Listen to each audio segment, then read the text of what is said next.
Nastavenie makier pre nízkosacharidové dni, mnohí z vás sú v dietách, tak toto je taká téma, ktorá zaujíma asi každého, aby si vedel nastaviť sacharidový príjem. Úprimne veľmi to závisí od človeka, ak mám niekoho s extrémne rýchlym metabolizmom, sacharidy nechávam aj počas nízkeho dňa. To, čo som si všimol, je, že akýmsi základom pre sacharidy býva okolo 150 gramov. Ak sa pozriem na vedecké údaje, je to približne minimum, ktoré tvoj mozog potrebuje na správne fungovanie, a z mojej skúsenosti, ak klesneš pod 150 gramov sacharidov, je to tak akurát dosť na to, aby si sa cítil zle, ale nie dosť na to, aby si bol v ketóze.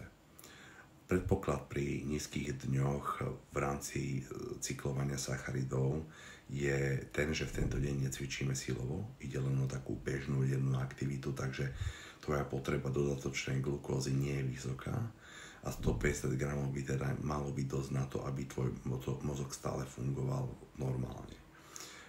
Ak však ide o ľudí, ktorí majú problém s retenciou vody, s inzulínovou senzitivitou, respektíve ťažko chudnú, najmä počas rysovania, a používam tento deň na ešte hlbší kalorický deficit, dokonca aj v objemovej fáze rád nechávam nižší kalorický príjem v oddychových dňoch, je to mierny deficit, aby si tráviaci trakt oddychol a mohol efektívnejšie fungovať v štandardnej prevádzke v priebehu tréningových dní. Takže